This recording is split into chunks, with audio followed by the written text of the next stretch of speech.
And I realized in that moment at 18 that my mood and my happiness level was so high that it overpowered a toxic poison that you should throw up from, chemotherapy. I mean, come on.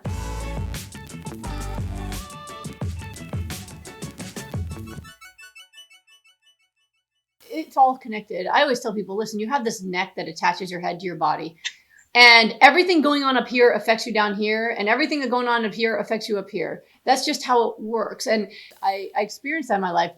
I think you'd appreciate this, one of the most poignant experiences I had when I was sick was, here I had chemotherapy for 2 years, right? And every time they gave me chemo, they would increase the dose. And they told me it's because if they gave me the full dose up front, it would kill me. So they have to get you used to the poison, because it's a poison, right? It's a cellular toxin. It's meant to poison you.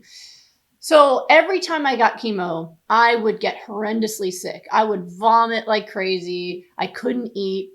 And so, there'd be like a week that I couldn't eat without getting sick. And then after that, I'd be afraid to eat because I'd thrown up so much. I just didn't want to eat. And it would take me a few weeks to recover fully. And by the time I felt better, it was time for the next chemo, which was a 4-week mark. It was very much torture. But I would start feeling kind of queasy when we walked into the hospital.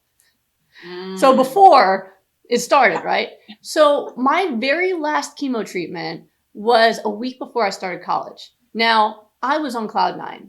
I got a scholarship to my dream college, Carnegie Mellon. I was going to be doing biology. I wanted to be a genetic researcher. And actually, as a side, I started doing genetic research as a sophomore, which it was against the rules to do it till your junior year, but I just would not stop showing up at the labs until somebody let me work for them.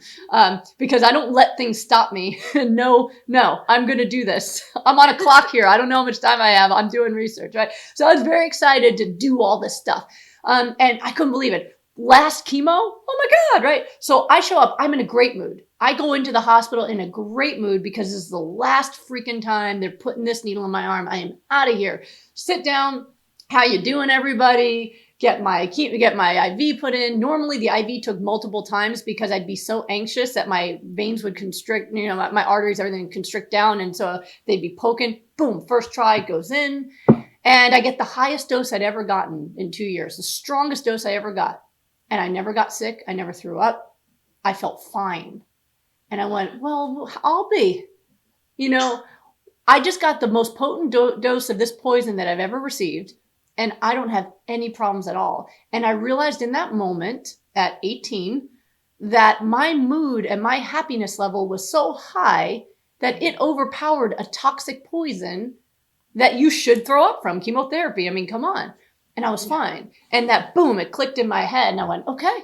So in every area of my life, how I feel emotionally has an enormous impact on my ability to even be poisoned. Like, how amazing is that? So everything I've ever been through in my life has had a huge impact on how I practice now. And it's also why I went into psychiatry. I'm like, if that's possible, then anything's possible if you're right up here. And now, yes, now we have the science to say, wow, look at the inflammation markers in someone with depression. But I think it's something we've always known in some level, but I've experienced it personally myself. So yeah, I mean, if you want to talk about mindset over something that's a physical thing, I mean, I still to this day, sometimes I shake my head at that, like, wow, I could have been okay for 2 years.